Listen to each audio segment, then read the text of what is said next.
I endeavoured to quiet the sorrows of my aching heart, by even now taking an interest in what in my youth I had ardently longed to see. Every part of Rome is replete with relics of ancient times.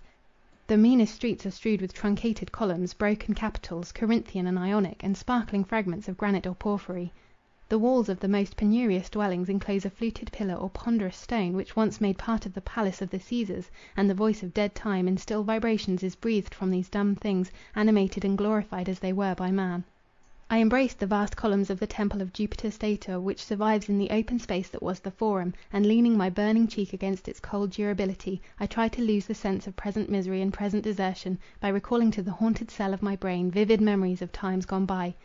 I rejoiced at my success, as I figured Camillus, the Gracchi, Cato, and last the heroes of Tacitus, which shine meteors of surpassing brightness during the murky night of the empire, as the verses of Horace and Virgil, or the glowing periods of Cicero, thronged into the open gates of my mind. I felt myself exalted by long-forgotten enthusiasm.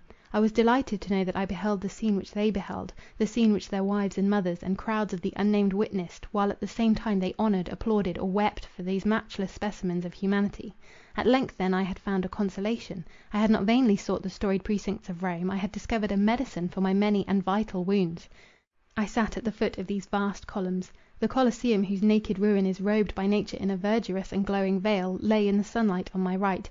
Not far off to the left was the tower of the Capitol. Triumphal arches, the falling walls of many temples, strewed the ground at my feet.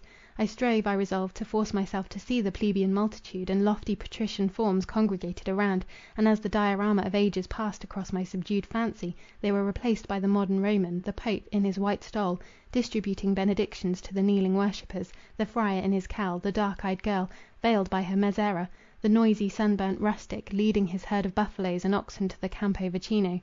The romance with which, dipping our pencils in the rainbow hues of sky and transcendent nature, we to a degree gratuitously endow the Italians, replaced the solemn grandeur of antiquity. I remembered the dark monk and floating figures of the Italian, and how my boyish blood had thrilled at the description. I called to mind Corinna ascending the Capitol to be crowned, and passing from the heroine to the author, reflected how the enchantress spirit of Rome held sovereign sway over the minds of the imaginative, until it rested on me, sole remaining spectator of its wonders. I was long wrapped by such ideas, but the soul wearies of a pauseless flight, and stooping from its wheeling circuits round and round this spot, suddenly it fell 10,000 fathom deep into the abyss of the present, into self-knowledge, into tenfold sadness.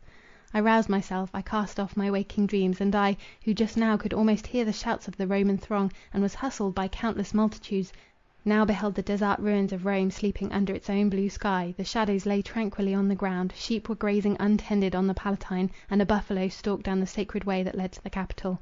I was alone in the Forum, alone in Rome, alone in the world. Would not one living man, one companion in my weary solitude, be worth all the glory and remembered power of this time-honoured city? Double sorrow, sadness bred in Cimmerian caves, robed my soul in a mourning garb. The generations I had conjured up to my fancy, contrasted more strongly with the end of all, the single point in which, as a pyramid, the mighty fabric of society had ended, while I, on the giddy height, saw vacant space around me. From such vague laments I turned to the contemplation of the minutiae of my situation. So far I had not succeeded in the sole object of my desires, the finding a companion for my desolation. Yet I did not despair. It is true that my inscriptions were set up for the most part in insignificant towns and villages, yet even without these memorials, it was possible that the person, who like me should find himself alone in a depopulate land, should, like me, come to Rome. The more slender my expectation was, the more I chose to build on it, and to accommodate my actions to this vague possibility. It became necessary, therefore, that for a time I should domesticate myself at Rome. It became necessary that I should look my disaster in the face, not playing the schoolboy's part of obedience without submission, enduring life, and yet rebelling against the laws by which I lived.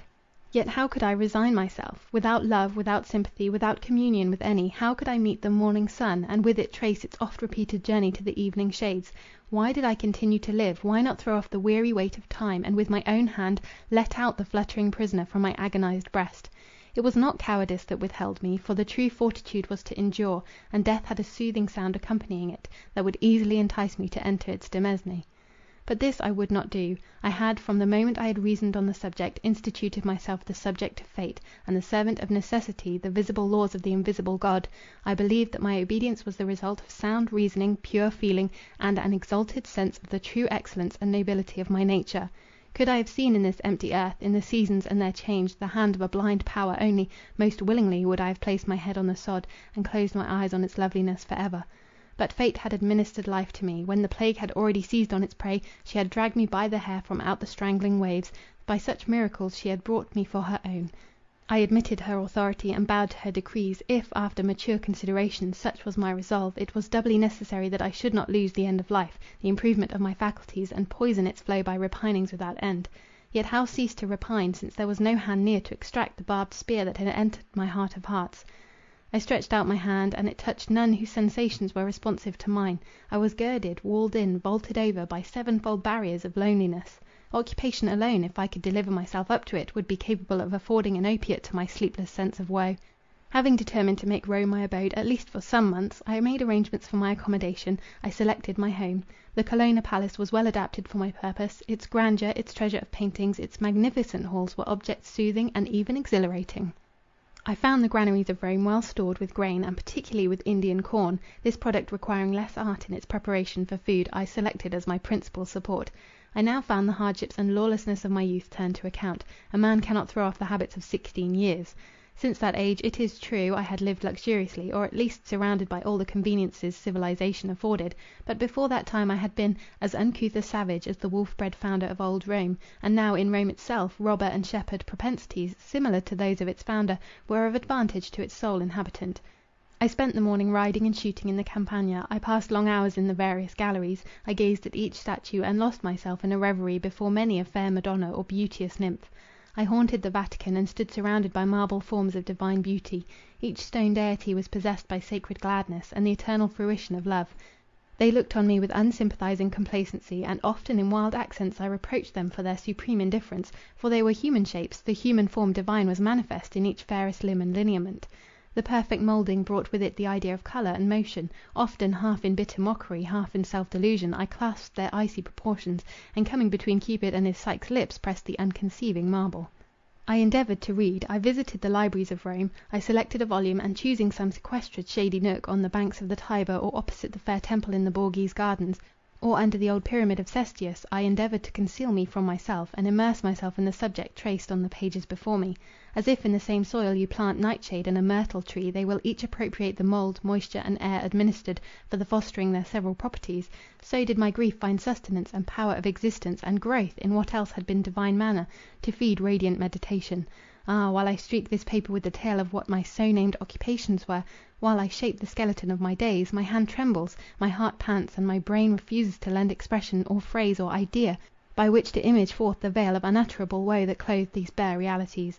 O worn and beating heart, may I dissect thy fibres, and tell how in each unmitigable misery, sadness dire, repinings and despair existed; may I record my many ravings, the wild curses I hurled at torturing nature, and how I have passed days shut out from light and food, from all except the burning hell alive in my own bosom. I was presented, meantime, with one other occupation, the one best fitted to discipline my melancholy thoughts, which strayed backwards over many a ruin, and through many a flowery glade, even to the mountain recess, from which in early youth I had first emerged. During one of my rambles through the habitations of Rome, I found writing materials on a table in an author's study. Parts of a manuscript lay scattered about. It contained a learned disquisition on the Italian language, one page an unfinished dedication to posterity, for whose profit the writer had sifted and selected the niceties of this harmonious language, to whose everlasting benefit he bequeathed his labours. I also will write a book, I cried. For whom to read? To whom dedicate it? And then with silly flourish, what so capricious and childish as despair, I wrote, Dedication to the illustrious dead. Shadows, arise and read your fall. Behold the history of the last man.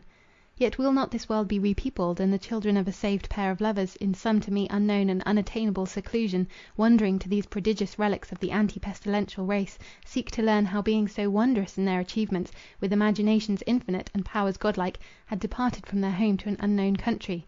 I will write and leave in this most ancient city, this world's sole monument, a record of these things. I will leave a monument of the existence of Verney, the last man. At first I thought only to speak of plague, of death, and last of desertion; but I lingered fondly on my early years, and recorded with sacred zeal the virtues of my companions. They have been with me during the fulfilment of my task. I have brought it to an end. I lift my eyes from my paper; again they are lost to me; again I feel that I am alone. A year has passed since I have been thus occupied. The seasons have made their wonted round, and decked this eternal city in a changeful robe of surpassing beauty.